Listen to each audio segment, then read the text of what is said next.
네, 여러분 안녕하십니까. 박창진 TV를 시작합니다.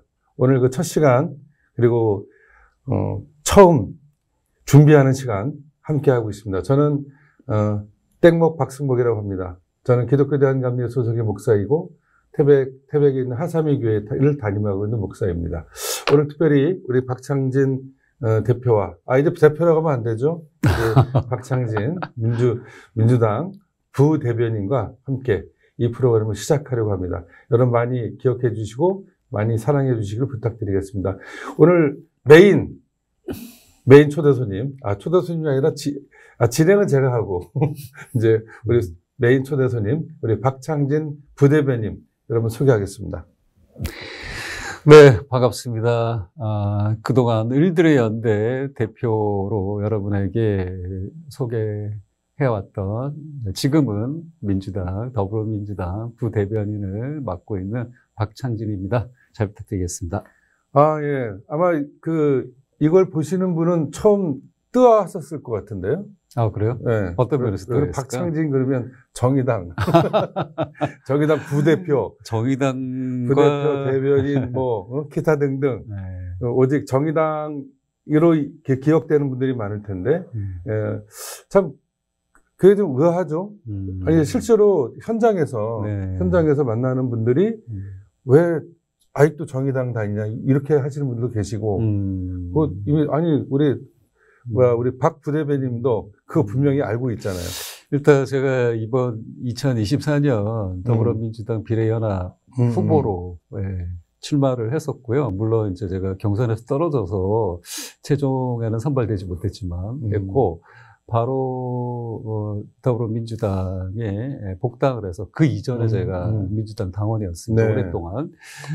그래서 이번 총선 기간 동안 몰빵 유세단의 일원으로 약 13분이 계셨는데 그중에 한 사람으로 활동을 했고, 총선 때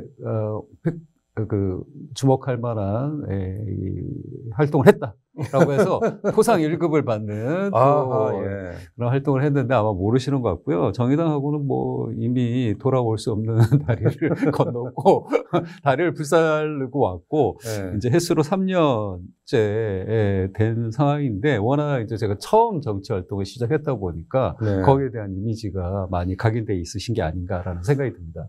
실제로 우리 처음에 을대의 연대 대표하고 그러면서 현장에서는 사람들이 알아는 보는데 저 사람이 누군지 아는데, 그래서 매번 아침 드라마 주인공 아니냐, 그렇지, 불륜남 그분 아니시냐고 많이 탤런트 물어보셨죠. 같은데 연예인 아니냐 그렇게 물어보시는 분도 사실은 있었어요. 근데 땅콩 그랬더니 땅콩은 곧 박창진은 곧 땅콩, 이렇게 인식되는 게 사실은 처음에 좀 약간 불편하지 않았어요? 근데 이건 숙명인 것 같고, 저랑 땅콩은 이제 피할 수 없는 그런 이제 깐부가 된 것 같습니다. 그래서 받아들이기로 했고요. 그나마 다행인 건 나쁜 이미지가 아니라 용기 낸 사람, 우리 사회에 어떤 파장을 일으킨 사람으로 기억해 주시는 거기 때문에 고맙게 생각하고, 가끔 헷갈려 하시다가, 불륜남과 헷갈려 하시다가, 땅콩 하면 바로 박창진이다 이름이 또 호명되는 걸 보면 긍정적인 효과가 있지 않나라고 생각합니다. 되게 특이한 경험한 게 뭐냐면, 땅콩 얘기했더니 박창진, 이게 땅콩은 바로 박창진은 땅콩, 이런 이게 아마 이미지로 딱 기억되어 있는 것 같아요. 상당히 각인돼 있죠. 무슨 그림처럼 땅콩은 곧 박창진. 그래서 사실은 같이 다니면서 저도 우리 박 부대변인하고 현장에서 같이 좀 다니면 저보다 훨씬 인기가 많아서, 무슨 말씀을. 많아서 내가 가끔은 저거를 어떻게 해볼까 이런 생각이. 그래서 지난번에 그렇게 저를 뒤에서 미셨나요? 근데 이제 땅콩 양이 지금 기억이 가물가물하시겠지만 2014년 12월 5일에 발생해서 10년째가 됐습니다. 그래서 그럼에도 불구하고 이렇게 기억해 주신다는 게 저한테는 너무 감사한 일이죠. 10년 전 저는 브라질에 있었거든. 브라질에 있으면서 그걸 다 브라질에서 참 박창진이라는 사람 좀 특이하다. 근데 브라질에서 그때는 선교사로 갔다가 거기서 이제 국제 미아가 될 뻔하다가 이제 돌아왔는데 그런 동병상련이 있어요 저한테도. 인터내셔널한 네. 경험들이 많으시군요. 네. 뭐 그렇게 많지는 않은데.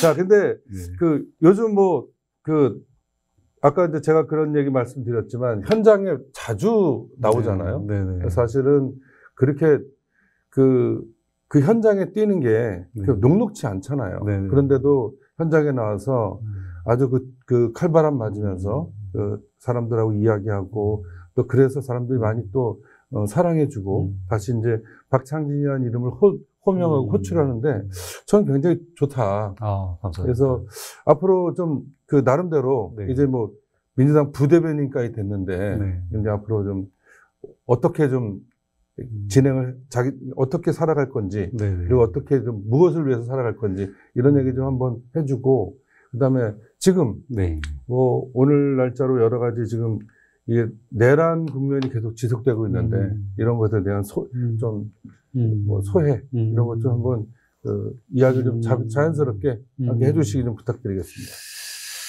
끊임없이 저는 이제 현장에 답이 있다라고 생각을 했었고요. 네. 제가 이제 땅콩향이라는 이 사건을 통해서 자각하고 현실 활동가로 또 정치에 입문하고 이런 과정 속에서 제일 크게 느꼈던 건 아무리 노력해도 변하지 않는 한 가지가 있다. 뭐냐? 사회 구조와 시스템이다. 그거는 우리가 대의 주체자로 권력을 맡겼던 정치인들에 의해서 만들어지는 거잖아요. 그래서 그런 것들이 제대로 촘촘하게 또 약자들을 위해서 또 보통 사람들, 성실하게 일하고 있는 보통 사람들을 위해서 작동하지 않기 때문에 이 허점을 통해서 이런 이제 기득권들의 나쁜 행동들이 벌어진다라는 생각을 했기 때문에 제가 이제 현장에 답이 있다라는 이 명제를 가지고 끊임없이 현장에서 활동을 그동안 해왔습니다. 근데 많은 분들이 이제 크게 뉴스가 되거나 하지 않아서 못 보셨던 거고, 그래서 연대 사업은 계속 해왔고, 이번에 이제 그 탄핵 국면을 맞이해서 뉴스가 많이 쏟아지다 보니까 현장에서 이제 보시면서, 박창진도 있었네, 라고 느끼시지만 그 이전부터 저는 이제 뭐, 촛불 행동에 이제 그 연사로서 쓰기도 했고, 뭐 지역도 우리 선배님하고도 같이 다녔지만 지역에서 하는 이제 촛불 행동에도 끊임없이 연대하면서 활동을 했는데 그 가장 큰 이유는 제가 말씀드렸던 시스템과 구조는 정말 바꾸기가 힘든데 네, 이 맞아요. 폭력적이고 무식하고 무능력한 자가 대통령으로 앉아 있음으로 인해서 정말 약자들에게 더 엄혹한 환경이 연출되고 있다라는 걸 느꼈기 때문에 제가 그걸 이제 타파해 나가는 활동에 적극적으로 함께 했던 거가 있었습니다. 네. 아니 실제로 난 을들의 연대 그 단체를 만들어서 실제로 이제 활동을 하는 걸 이제 보면서 국회도 갔잖아요. 그러면서 이제 막 대두하는 게 아니라 시간을 좀 내가 많이 잘라먹고 쿠사리를 하더라고요. 저기 질문 있으면 질문하라고 해서 질문했더니 쿠사리를 하더라고요. 그래서 나중에 제가 그런 얘기를 했습니다. 을들의 연대 그때 국회 포럼 그 토론할 때 제가 그랬어요. 내부 고발자가 없는 나라를 만들자. 그런 면에 우리 박 부대변인도 적극적으로 좀 호응해 준 것 같고, 그리고 실제로 저는 대한민국에 지금 대한민국이 왜 이렇게 미개하고 천박하고 야만스러운, 사실 이 3만 불 이상, 지금 3, 4천 되는 엄청나게 선진 국가, 세계 경제 뭐 7위, 8위 하는 경제 대국이고, 군사 5위, 6위 하는 군사 강국이고, 그리고 엄청난 민주적 그 훈련과 그리고 민족 경험치가 전 세계 어느 나라보다 더 높은 그런 대한민국에서 내란이라고 하는 것을 하고, 친위 구타타를 하고, 실적으로 지금까지 여러 가지 것들이 증명됐지만, 굉장히 섬세하고 꼼꼼하게 촘촘하게 이 내란이 준비된 것을 우리가 볼 수 있지 않습니까? 정말 수천, 수만, 심지어 수십만의 애국민주 시민들이 학살을 당할 수 있었던 정말 어처구니 없는 그런 일들이 대한민국에 벌어졌는데 이것에 대해서 우리 박 부대변인 뭐 이렇게 여기서는 어떻게 우리가 박 박창진 대표라고 해야 되나? 뭐라고 부르셔도 상관은 근데 없고요. 박 부대님 생각을 좀 이렇게 우리 근데 이게 이미 예쁘게 좀 한번 얘기해 주세요. 이미 예견이 됐던 상황이지 그렇죠? 않나라는 생각이 듭니다. 물론 계엄까지 이를 거라고는 생각은 못했지만 우리 사회를 온전하게 이끌어가지 못할 리더라는 게 보였던 게 대통령 후보 또 뭐 대통령이 되고 나서도 줄기차게 외쳤던 여러 가지 말들이 많은데 그런 공연불 같은 말들의 이제 결과물을 보자면 말뿐인 정의와 공정이었거든요. 그래서 그렇죠. 뭐 본부장이라는 말이 있지 않았습니까? 본인하고 뭐 부인하고 장모와 관련해서는 모든 게 허물어지는 그런 이제 상황들도 마찬가지였고, 또 대선 기간에 내뱉었던 말들을 보자면 뭐 주 120시간을 일해야 된다. 불량식품은 약자들이 사 먹을 수 있게 해줘야 된다. 예, 맞아요. 이 마인드 자체를 보자면 보통의 삶, 그러니까 기울어진 운동장에서 고통받고 있는 사람들의 삶에 대해서는 전혀 이해가 없다라는 거죠. 그래서 이걸 좀 더 높여서 불량식품을 개선해서 그들에게도 좀 더 좋은 방식으로 우리가 함께 나눌 수 있는 공동체가 돼야 되는 이런 이제 마음이 없는 거죠. 이게 또 비교되는 지점이 저는 이재명 당대표와 있다고 생각해요. 이재명 당대표의 그 자서전 중에 홍대리라는 그러니까 소년공으로 이제 중학교를 졸업을 못하고 들어가서 이제 소년공으로 일을 할 때 홍대리라는 사람이 그 안에서 이제 전에 독재자로서 군림을 하고 뭐 폭력을 행사하고 이런 일이 있어요. 그래서 이재명 당대표가 누군가에 물어봐요. 홍대리처럼 되려면 어떻게 해야 돼? 그러니까 고등학교 나오면 돼. 제 고등학교 나왔잖아. 그래서 우리 위에 관리자로 있는 거야. 이런 얘기를 한단 말이에요. 그래서 검정고시를 치러서 고등학교 자격증을 받아요.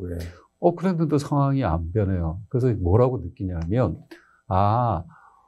홍대리처럼 되는 게 이 세상을 바꾸는 게 아니라 홍대리 같은 사람이 없는 세상을 만드는 게 바른 세상을 만드는 거다라고 깨우치게 됐다라는 스토리가 나와요. 그러니까 완전히 윤석열이라는 인물과 대비가 되는 거죠. 초기득권으로서 만들어진 세습된 환경 속에서 뭐 구수를 해서 뭐 검사가 됐다 이걸 되게 자랑을 하는데 과연 우리 같은 평범한 사람들이 9번이나 시험을 치르면서 검사가 될 수 있느냐. 대부분은 돈이 없어서 포기하거나 그렇죠. 고시낭인이 되거나 그래서 사회적인 낙오자가 되기 마련이잖아요. 거의 뭐 폐인이 되죠. 그래서 이런 이제 경험치, 실제 삶에 대한 경험이 있는 자와 없는 자, 또 가난과 어떤 고통, 극한의 고통을 경험해 본 사람과 아닌 사람의 대비점이 있는 것 같아요. 근데 이게 제가 경험했던 땅콩해양에서도 마찬가지로 있었거든요. 뭐냐. 저는 이제 대한항공이라는 회사를 들어가기 전까지 영어 학원을 한 번도 다녀본 적이 없어요. 왜냐하면 저희 집이 너무 가난했어요. 제가 시골 깡촌 출신이기도 했고. 그래요? 네. 그래서 저는 혼자서 이제 영어 공부를 해서 당시에 이제 토익 시험을 840점 정도의 점수와 해야 능력을 갖추고 대한항공에 입사를 해서 나름 뭐 좋은 840점이면 굉장히 높은 점수. 그 당시에 제가 96년도 입사를 했으니까. 그래서 이제 했는데 그게 약자들이 어떻게 내 삶을 성실하게 일구어 가서 어떤 성과물을 가지게 되느냐라는 과정에 대한 기본적인 개념 자체가 없으니까 세습된 그 권력을 쥐고 있던 대한항공 오너 일가의 딸내미가 무지막지하게 폭력적으로 그 권리도 침해하고 빼앗고 뭐 저를 뭐 가진 고초를 겪게 했지 않습니까? 맞아요. 이 과정이 저는 윤석열 때 이재명처럼 박창신 때 땅콩해야 이렇게 좀 대립이 되더라고요. 그래서 그러면서 묘한 이제 공감을 참 많이 느꼈다. 윤석열 대 이재명 조연하죠? 굳이 뭐 그런 이름까지 왜 또 이게 언급을 하셔서 또 나쁜 기억을 되살리려고. 조연아와 박창진 이렇게. 뭐 이게 다 알고 있는 거니까 상관없다 생각하고. 근데 저는 그래요. 그러면 오히려 처음에는 사실은 땅콩 회항 있고 그 사건 있고 나서 바로 정의당으로 갔잖아요. 원래는 이게 이제 잘못 알고 계시는 건데. 아, 그래요? 제가 2017년도죠. 17년도에, 지금 솔직히 저기,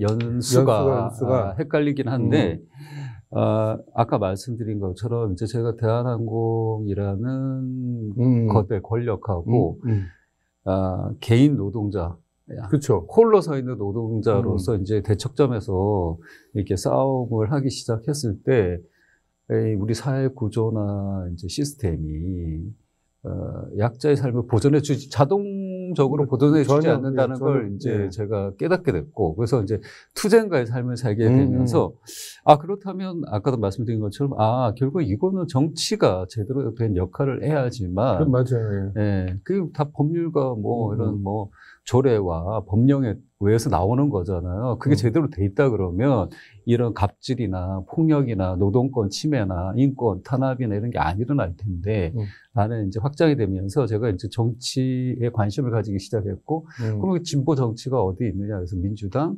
정의당. 당시에 정의당에는 노회찬의 정의당이라고 제가 맞아요. 명명을 하고 싶습니다. 그래서 노회찬의 정의당과 민주당 에게 동시에 관심을 가졌고 같이 민주당이 먼저 이제 당원 가입을 하고 당비를 내고 있었고 또 노회찬의 정의당에도 당비를 내고 가입을 했어요. 근데 왜 이 질문을 하냐면 사실 그때 저도 원래 감리교 목사는 정당에 가입하면 안 돼요. 그래요? 근데 그래서 가입을 하지는 않았지만 정의당 특히 노회찬의 정의당에 저는 계속 후원을 했고 비록 큰 돈은 아니지만 작은 돈이지만 그때 이제 녹색당에도 후원하고 정의당에도 후원했어요. 왜 노회찬의 정의당이었기 때문에. 그래서 사실은 그때 물론 개인적으로 굉장히 아주 어려운 시기이긴 하지만 그래도 박창진이라는 사람이 자기를 대변하고 자기와 함께 싸워줄 수 있는 당을 선택했을 때 정의당을 선택한 건 정말 옳고 타당했다. 근데 이제 거기에 좀 더 깊은 스토리가 있는데, 제가 이제 대한항공하고 어쩔 수 없이 이제 투쟁 관계에 있다 보니까, 혼자 할 수 있는 일이 많지 않아요. 그쵸, 그래서 노동자들이 대부분 피켓 시위를 한다든가 이런 건데, 대한항공 본사 앞에서 제가 혼자 이제 피켓 시위를 하고 있을 때, 유일하게 제 곁에 서줬던 정치인이 노회찬 의원이었어요. 그랬어요? 그리고 노회찬 의원이 그냥 서만 있어준 게 아니라, 그날 이제 그 장소로 오셔서 했던 첫 마디가, 저도 지금도 그 얘기를 하면 울컥해지는데, 뭐라고 그러셨냐면, 사람이 사람에게 절대 해서는 안 되는 폭력적인 행위로 인해서 성실하게 살아온 박창진 씨의 삶이 이렇게 파괴된 것이 너무 안타깝다. 하지만 그 과정에 박창진 씨의 잘못은 하나도 없다. 제가 옆에 서드릴 테니까 오늘 시하시면서 용기 내셔라. 그래서 제가 그 말을 듣고 정말 마음으로 울었어요. 울었고. 그래서 이제 노회찬의 정의당이라는 존재가 저한테 각인이 된 거고, 또 다른 이제 이렇게 말해준 정치인이 딱 2명 있었어요. 한 분이 더 계셨어요. 누구요? 누굴까? 혹시 이재명 대표 아니에요?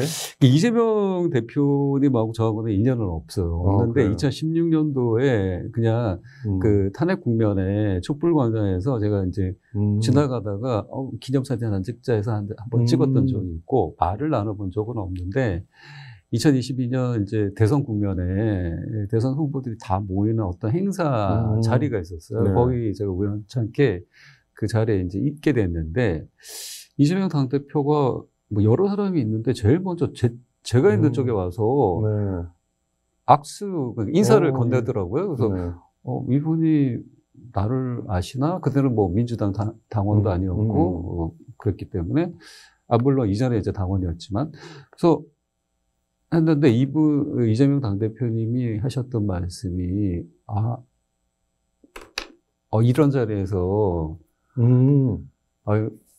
그렇게 크게 뉴스에 회자됐던 분을 만나게 될 줄 몰랐는데 오늘 뵙네요. 그래서 정말 용기 있게 그 일을 헤쳐나간 걸 잘 봤었다. 그래서 이런 사람들에 대해서 이런 사람들이 항상 우리 사회에서 존중받아야 된다 생각한다. 라고 얘기를 하고 가시더라고요. 그래서 기존에 이제 제가 정치 권력을 갖고 있는 분들한테 들었던 말은 요즘 어떻게 지내요? 아니면은 제가 뭐 도와드려요? 뭐 이렇게 이런 어떤 공감의 언어보다는 엄적인 그렇죠. 말들이었는데 유일하게 이 두 분이 그 말씀을 하셨어요. 근데 그게 이제 전자로 돌아가자면 제가 말씀드렸던 약자의 삶을 살아봤고 극한의 가난도 경험해봤고 네. 우리 사회에 여전히 가난도 존재하고 배제된 사람도 존재하고 그렇죠. 투명인간을 취급받는 계층도 있고 네. 그 상황을 경험해본 사람하고 조건이 너무 좋아. 항상. 그렇죠. 저기 윤석열이 그랬잖아요. 주택 청약 부금에 대해서 어떻게 생각하냐 그랬더니 저는 집이 없어서 한 번도 생각 안 해봤다고 막 이렇게 얘기를 했잖아요. 네. 집이 없으면 더 생각할 수밖에 없잖아요. 그렇죠. 어떻게 해서 내가 집을 가질 것인가. 그렇지. 그러니까 이 사람은 평생 무료로 집이 제공이 된 거예요. 내가 원하지. 네. 내가 노력을 하지 않아도. 그렇지. 아무 노력하지 않아도. 그러니까 그런 경험치가 있는 사람하고의 대비점이 나오는 물론, 거와 마찬가지로 이 두 정치인이 저에게 했던 게 저는 그런 의미로 다가왔고 그래서 이제 좀 감명 깊었고 그게 이제 제가 줄기차게 정치 안에서 제가 활동을 해야 되겠다라고 생각할 때 끊임없이 다시 꺼내서 생각하게 되는 정치의 역할, 정치인의 가치 뭐 이런 겁니다. 그 18세기에 그 18살에 네. 그 복종이라는 책을 쓴 사람이 있어요. 네, 잘 알고 있습니다. 그 복종의 출발은 바로 그 복종이 독재의 출발이다라는 그 르메이시에 쓴 그 자발적 복종. 자발적 복종. 네. 근데 그것은 이제 수상적으로 유명한 몽테뉴에게 그게 뭐 11년 지나고 나서 또 그것이 이제 출판이 되고 프랑스 대혁명의 굉장히 그 촉발자가 됐다라고 하는 그런 얘기로 전해지는 그런 자발적 복종이란 그런 책에서도 그 메이시가 얘기하지만 우리가 이 복종을 거부하는 순간 굽혔던 무릎을 피는 순간 우리의 세상은 전혀 달라진다라고 하는 것을 보여줬다. 저는 그래서 개인적으로 사실은 박창진이라는 사람을 우연찮게 만나면서 처음에는 저 친구가 왜 여기 왔지? 왜 저 사람이 여기 와서 같이 여기 이 자리에 있지? 처음에는 좀 오해도 좀 했어요. 왜냐하면 네. 어쨌든 대한항공 사무장까지 하고 연봉이 장난 아니잖아요. 근데 그런 과정에서 그리고 얼굴도 뭐 곱상하지. 맨 처음에 만났더니 MZ 세대인 줄 알았더니 나이가 많더라고. 여러분 이게 나이 많아요. 아니 왜 타인의 나이를 이렇게 또. 근데 그런 거 보면서 도대체 박창진이라는 사람이 어떤 사람인지 좀 궁금했었고 그리고 실적으로 나는 그 정의당, 그러니까 박창진은 정의당, 정의당의 대표 얼굴은 박창진 이렇게 생각했던 사람 중에 한 사람이에요, 저도. 근데 갑자기 민주당 당원이었고 오랫동안 당원이었고 중간에 뭐 잠깐 네, 지금 말씀드린 것처럼 총선 때문에 노회찬에 이제 정의당으로 생각을 했었고 그 당시에도 이제 정의당이 위기다라고 해서 당시 당 대표였던 뭐 심상정 전 의원으로부터 제가 한 3번 정도 좀 뭐 당에 합류해 주면 어떠냐라는 오퍼를 받았는데 제가 계속 거절을 했었어요. 그 당시에 제가 그 다른 두 당으로부터도 그 그랬어요? 네, 비례 이제 후보로 좀 들어와 달라라는 이제 제안을 적극적으로 받았거든요. 얘기해 뭐 어디예요? 개혁신당에? 다 보수당이었어요. 네, 보수당이었고. 아니 개혁신당은 그때는 없었고 2020년도를 얘기하니까 네. 그때 이제 그 큰 당 하나하고 작은 당 하나 있었는데. 거기서 이제 다 그렇게 받았었는데, 제일 이제 제 마음을 흔들리게 했던 게, 물론 그때도 제가, 그때까지 정치를 솔직히 이제 입문하겠다는 생각은 없었어요. 왜냐하면 이제 제가 이제 현실에서, 노동자로서 열심히 이 어떤 노동자들, 특히 대한항공 내에 노동자들 인권을 위한 활동을 이어나가야 되겠다라는 생각을 했는데, 이게 번번이 제도와 법에서 막히더라고요. 예를 들면, 제가 노조도 만들고, 뭐, 많은 뭐, 탄압 사례도 있었는데, 제가 이긴 게 딱 한 가지에서만 이겼어요. 뭐냐. 조현아 씨의 폭행.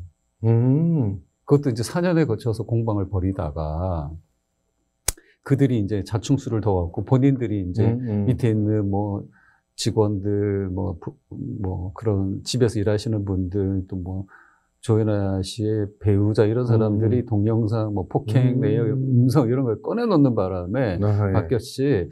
이게 이 정도로 이제 우리 사회가 기득권들에게는 탄탄한 보호막이 되고 있구나.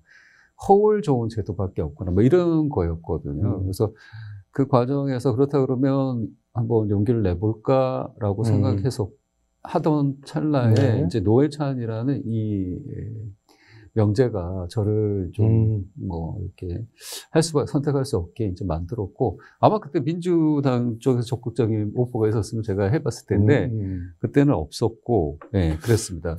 네. 아마 그때 뭐 민주당이 수박이 많아서. 아니, 뭐 민주당을 원망하거나 그런 건 아니고, 제가 뭐 그런 의사도 표현을 안 했기 때문에, 비교를 하자면 제가 그랬다는 거고요. 지금 민주당 얘기하는 거 아닙니다, 여러분. 그래서 뭐, 정의당 내에서 이제 그럼에도 불구하고 제가 원래는 이제 그 시민투표 뭐 이런 거 해서는 2등의 이제 표수를 가져왔었는데 뭐 여러 가지 상황에 의해서 제가 이제 순번이 밀리면서 당시 국회로 못 들어갔고 그럼에도 불구하고 이제 노회찬 의원님이 아까 말씀드린 저의 손을 잡아주고 그 다음에 돌아가셨어요. 네, 맞아요. 네. 그러면서 이제 제가 노회찬의 정의당을 바로 세워야 되겠다는 생각으로 정의당 내에서 여러분들 모르시겠지만 많은 투쟁을 했습니다. 부대표까지 하면서까지 이게 이제 정의당 같은 작은 당들이 뉴스도 안 다뤄지고 심층 취재도 안 되다 보니까 이 내부 사항들을 거의 모르세요. 근데 거기서 그 당시에는 뭐 지금처럼 그 언론 생태계가 지금 같은 언론 생태계가 아니었기 때문에 그렇죠. 그렇기도 하고 작은 당에는 좀 관심이 없어요. 없을 수밖에 없고. 그래서 이 과정에서 제일 제가 이제 부딪혔던 거는 전통적인 지지층, 또 전통적으로 땀의 가치, 노동의 가치에 대해서 얘기해왔던 정당의 이제 가치관. 저는 이제 정치, 특히 정당이라는 것은 본인들이 지향하고자 하는 어떤 가치관을 실현시키기 위해서 권력을 추구한다라고 생각을 하고 있거든요. 근데 이게 이제 위반되는 모습을 봤고, 그 과정에서, 한쪽으로 쏠린 정체성 정치에 몰입하는 과정이 있었고, 그 정체성 정치라도 잘했으면 좋은데, 그게 일면 마치 무슨 인플루언서나 뭐 연예인들처럼 그냥 드러내고 과시하고 또 어떤 개인의 이익에 맞춰져서 형성되는 정치 활동. 그래서 이 진보의 넓은 장을 여는 게 아니라 오히려 진보의 장을 좁히는 결과로 가는 이런 방향에서 더 이상 함께 할 수 없다라고 생각을 하게 됐고, 그래서 결별을 한 지는 오래됐습니다. 근데 이제 첫 시작을 거기서 하다 보니까 기억이 많으신 것 같고, 우리 목사님도 계속해서 그 얘기를 하시는 게 아닌가. 이제 그만해 주시면 좋을 것 같습니다. 근데 제가 이제 이 얘기를 하는 거는 그 박창진을 기억하는 코드가 몇 개 있어요. 코드가 딱 있어요. 땅콩, 회항, 그 다음 정의당. 근데 그래요? 사실은 지금 그 박창진을 기억할 때는 이제는 그 을들의 연대 대표 그리고 을들을 대표하고 을들을 위해서 함께 비를 맞고 그 비를 멈추게 할 수 있는 사람. 그 을들이 더 이상 파생되지 않는 그런 사람으로 기억됐으면 하겠다는 바람이 있고, 특별히 사실은 그 이재명 대표를 아까 언급을 하시면서 그 옛날 그 회고록이죠? 네. 자서전. 이재명 대표의 자서전 같은 그 나와 있는 그런 이야기를 들으면서 굉장히 그 감정이입이 굉장히 많이 됐을 거라고 생각이 들고, 실제로 노회찬 대표의 그런 그 좀 안타까운 그 죽음과 그리고 그가 남긴 남긴 그 위대한 업적들, 그 성취들, 이런 것들이 오히려 그 민당으로 그리고 이재명 곁으로 그 밀어낸 거 아닌가 하는 그런 얘기를 하고 싶어서 계속 끄집어 드렸던 거고요. 실적으로 제가 보더라도 그 정의당이, 저도 이제 그 정의당 대표한 사람하고도 친구였어요. 네. 옛날 친구였는데, 뭐 요즘 많이 힘들고 어려운 것 같긴 한데, 그 친구에게 그런 얘기를 했어요. 매년 신년사에 가면 노회찬의 버스를 타라. 정의당이 살아날 길은 노회찬의 버스를 타는 길밖에 없다. 그리고 이제 뭐 그런 얘기도 했어요. 좀 좌익 소화병에서 빨리 깨어나라. 그런 각성도 필요하다. 이렇게 이런 얘기도 했고, 실적으로 지금 뭐 제 많은 친구들이 그 지금 정의당에 어쨌든 지난번에 보니까 정의당 깃발 들고 나오는 분들도 계시더라고요. 근데 그게 됐지만 그것은 그 뭐 지나간 이야기고 했는데 계속 하시네요. 끝내려고. 요 편집해 주세요. 네, 끝내려고 하고. 우리 선배님. 자, 그러면서 이제 이재명의 민주당. 네. 실적으로 이재명이 뭐가 그렇게 매력적이에요? 이재명이라는 사람이? 근데 지금 뭐 실질적인 생각도 우리 국민들, 뭐 저뿐만 아니라 다 하고 계신 것 같아요. 과연 이 위기의 민주주의, 위기의 대한민국을 안정화시키고, 구출해 나가는 작업을 할 수 있는 인물이 누가 있느냐. 뭐 대안이 없지 않습니까? 저는 그렇죠. 그렇게 생각하고 있고요. 두 번째로는 뭐 전자에 말씀드린 것처럼 우리가 말로만 하는 공정과 상식이 아니라 정말 현실에 녹아있는 경험치에서 나오는 공정과 상식을 실현할 수 있는 그런 인물을 찾아야 된다고 생각하는데, 저는 그런 인물이 이재명이다라고 뭐 하건권 때 말씀드릴 수가 있는 것 같고요. 이전에 이제 제가 노무현 대통령이 계실 때도 그 결에 되게 동의를 많이 했거든요. 사람 사는 세상을 말씀하셨고, 네. 이재명 당대표는 억강부약을 얘기하지 않습니까? 네, 그렇죠. 그게 제 경험치랑도 너무 닿아있어요. 네.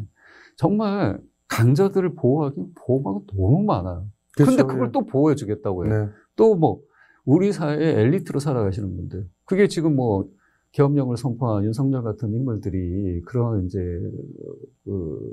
폐쇄된 망 속에서 본인들만의 세상을 누리면서 살고 있잖아요. 그 사람들한테 또 권력까지 쥐어줘. 그거 어떻게 되죠, 세상이? 더 큰 권력을 쥐기 위해서 국민을 또 나라를 멸망으로 내몰더라도 뭐 수십만 명이 뭐 예전에 저희가 뭐 크메르루즈나 이런 이제 그 독재, 지금 미얀마도 마찬가지고 뭐 이런 걸 봤을 때처럼 독재 정권을 꿈꿨지 않습니까? 본인만의 권력 유지, 본인만의 안위를 위해서 그런 인물과 대척점에 서 있는 인물, 유일한 선택이 네. 아닌가라는 생각이 지금 들고요. 저는 이 정치인에게 무엇보다 중요한 게 뭐, 똑같은 말의 대표이지만 첫 번째는 경험과 경륜이라고 생각을 해요. 그 다음에 봐야 될 게 능력이라고 생각해요. 그러니까 첫 번째가 빠지면 아무리 능력이 있어도 저는 필요 없다라고 네. 생각해요. 그러면은 뭐, 학교 공부 잘하는 사람만 시험 쳐서 대통령 시키지 뭐하러 우리가 선거를 하겠습니까? 그 다음에는 우리를 더 좋은 미래 방향으로 이끌어갈 수 있는, 뭐 저는 이렇게 생각해요. 더 민주적이고 더 진보적인 방향으로 이끌어갈 수 있는 비전이 있는 사람입니다. 근데 이전의 인물은 비전이 없었다고 저는 봅니다. 왜냐하면 본인이 경험이 없으니까 너무 엉뚱한 얘기들 많이 했잖아요. 그렇죠. 그래서 노동조를 악마하거나 120시간 일해도 된다. 아프리카에서도 그렇게 일한다. 이런 식의 마인드를 갖고 있는 게 이 경험의 부족에서 나온 거잖아요. 물론 능력도 없었지만. 그다음에 이러다 보니까 비전 자체가 허무맹랑했죠. 그래서 그렇죠. 뭐 부산 뭐 엑스포라든지 이런 허황된 거, 이렇게 쇼잉하는 거, 이런 포장된 거에만 치중했지만 내실이 있고 우리가 실용적인 것들. 그게 이제 이재명의 이전의 삶을 보자면 성남시라는 곳에서 시장을 시작하면서 또 경기도지사를 하면서 뭐 했던 여러 엄청난 사회적 성취가 있었던 거의 유일한 정치인이에요. 그렇죠. 예. 공공의료라든지 뭐 무상교복이라든지 또 불법적인 행동을 하고 있는 뭐 계곡의 그런 걸 정리한다든지 이런 이제 실천가로서의 이런 이제 행동이 과감하게 나올 수 있었던 것이 이 모든 세 가지가 합쳐져 있었던 것이고, 그걸 가만히 보자면 예를 들면 성남의료원 같은 경우에도 우리가 공공의료원이 부족하다. 의료 공공 서비스가 부족하다고 하는데 윤석열은 지금 그걸 거꾸로 해서 지금 의료 공백을 만들고 그 의료 위기를 만들지 않았습니까? 네. 근데 지금 돌이켜보면 그게 이전에 이제 코로나 시기 때 성남의료원 같은 공공시설들이, 공공의료시설들이 얼마나 많은 역할들을 해냈습니까? 이게 이미 비전을 갖고 있다라고 저는 미래를 예측할 수 있고 보는 눈이 있다라는 거죠. 그래서 그런 면에서 지금 가장 우리가 선택할 수 있는 좋은 선택지다. 네. 저는 확고하게 믿고 있습니다. 어쩌면 이재명이 꿈꾸는 대동세상의 꿈을 나는 이제 정치인 박창진이도 함께 꾸고 있는 거 아닌가. 정치인 박창진의 가치의 기준, 그리고 정치적 신념, 네. 그리고 정치적 철학, 이런 것들이 그 얘기를 쭉 들으면서, 물론 이제 개인적으로 만나면서도 늘 이렇게 흡족했던 것은 지금 시대 정신을 읽어내고 역사의식에 충실하면서 그런 것들 기반으로 해서 자기의 신념, 그리고 자기의 철학, 자기의 가치를 구체로 실현내려고 하는 그 자기 결단. 사실 정치는 그런 얘기를 막스 베버가 그런 얘기를 했습니다. 첫 번째는 열정. 그 어떤 것으로도 물러설 수 없는 열정. 그리고 모든 부정의와 불의에 맞서서 싸울 수 있는 열정. 그리고 무한한 책임. 사실 정치는 그런 책임감이 필요하다는 말을 얘기했었고, 또 하나는 뭐냐면, 괜히 열린 시각. 즉, 나랑 친하니까, 쓰고 이런 것이 아니라, 소위 그걸 이제, 안목이란 말로 번역되는데, 그런 눈도 갖고 있고, 그것은 이제 철학과 같이 신념의 문제다라고 생각이 들고, 실제로 이제 앞으로 이 시청자 여러분들에게 저는 이 박창진과 함께하는 이 시간에는 바로 그런 것들이 하나하나 증명되고 또 실적으로 확증되는 그런 과정으로 이 프로그램이 진행되었어 하는 바람이 있습니다. 네, 적극 공감하고요. 네. 우리 선배님 말씀에 하나를 더 보자면 저는 정의로운 용기도 필요하다. 그래서 저를 이제 용기 낸 사람으로 많이 기억해 주시는데 제가 이재명 당대표에게 호감을 갖는 가장 큰 이유도 용기. 모두가 노라고 하거나 모두가 어떤 관습적인 거에 그냥 수긍할 때 과감한 용기를 내서 바꾸려고 했던 그 정의로운 용기에 대해서 용기가 정치인에게 꼭 필요하지 않나라는 생각을 하고 있고요. 앞으로 이제 박창진 TV가 본격적으로 여러분 곁에 다가가게 될 텐데 정말 다양한 가치와 철학을 가지고 있는 우리 현재를 살아가고 있는 대한민국 또 계엄령이라는 이 무도한 사건 이후에 위기에 봉착한 우리 민주공화정 대한민국을 앞으로 설계해 나갈 많은 정치인들 또 사회 각 분야에 활동하고 있는 활동가 분들을 모시고 다양한 얘기도 들어보고 또 저의 철학도 그분들하고 접목도 시켜보고 또 배워도 보고 의견도 나누고 토론하고 그런 다양한 이제 활동을 제가 하게 될 것 같습니다. 그래서 여러분들 박창진 TV 많이 구독해 주시고 시청해 주시면 앞으로 질 좋고 이전에 보지 못한 다양한 컨텐츠로 여러분들에게 다가가도록 하겠습니다. 잘 부탁드리겠습니다. 실제로 저도 개인적인 바람은 뭐냐면 대화가 없는 정치. 사실 지금 대한민국의 정치는 대화가 부재된, 대화할 수가 없는 정치. 이게 어느 정도 돼야, 어느 정도가 돼야 서로 대화하고 서로 조율하고 그리고 합의를 해 나가는데 이미 자기는 정답을 가졌다고 생각하는 순간 모든 대화는 멸절돼 버린다라고 하는 것입니다. 사실 제가 이제 개신교 목사이긴 하지만 개신교 목사들 중에 제가 늘 하는 얘기가 예수빠가 되면 안 된다.